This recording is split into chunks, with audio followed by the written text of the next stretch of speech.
କାଲି ମୋର office hour ସରିଲା ପରେ ମୁଁ ଆମର ଅଫିସ ଟାଇମ 10ଟା ରୁ 2ଟା ମୁଁ 3ଟା ବେଳେ ଅଫିସ ଯେହେତୁ ଏକା ରହୁଛି ଏଇନା ଆମର ଷ୍ଟାଫ ଜଣେ ନା ଛୁଟିରେ ଅଛନ୍ତି ତ ମୁଁ ଅଫିସ ଛୁଟି କରି 3ଟା ବେଳେ ଗଲି। ଆଜି ସକାଳେ ମତେ ଅରୁଣ ବେହେରା ବୋଲି ଗାଁରେ ମାଙ୍କଡ଼ ଗୋଟେ ଲୋକ ସେ ମତେ ଫୋନ କଲେ ସକାଳେ 6ଟା ବେଳେ ଯେ ଏମିତି ଅଫିସର ସଟର ଅଧା ଖୋଲା ଅଛି।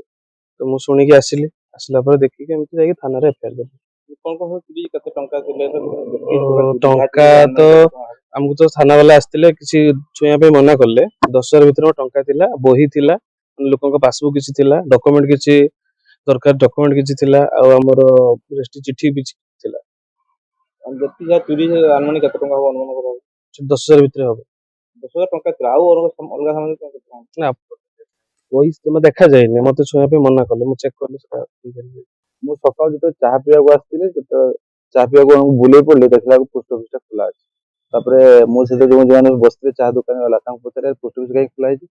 କହିଲା ମୁଁ ବି ଦେଖୁଛି ତ ଖୋଲା ହେଇଛି, କିନ୍ତୁ ବର୍ତ୍ତମାନ ତାଙ୍କୁ କହିବ କିଏ? ତାପରେ ମୁଁ ସେଟା ଦେଖି ସାରିଲା ପରେ ସେ ପୋଷ୍ଟ ଅଫିସର ଯୋଉ ମାଷ୍ଟର ଅଛନ୍ତି ଦେବାଶିଷ ବାବୁ ତାଙ୍କୁ ଫୋନ କଲି। ଫୋନ କଲା ସେ ଇନଫର୍ମେସନ ଦେଲାକୁ ସେ ଆସିଛନ୍ତି। ଆଉ ଆସିଲା ଯାହା ସବୁ ଇଏ ହେଇଛନ୍ତି ସେ ଦେଖିଛନ୍ତି। ଆଉ 47 ବର୍ଷର ଟ୍ରଷ୍ଟେଡ ବ୍ରାଣ୍ଡ ରାଜ ଇଲେକ୍ଟ୍ରୋନିକ୍ସ এই ବର୍ଷ এসি ও রেফ্রিজরেটর ସବୁଠାରୁ କମ୍ ରେଟ୍ରେ କେବଳ ରାଜ ଇଲେକ୍ଟ୍ରୋନିକ୍ସରେ।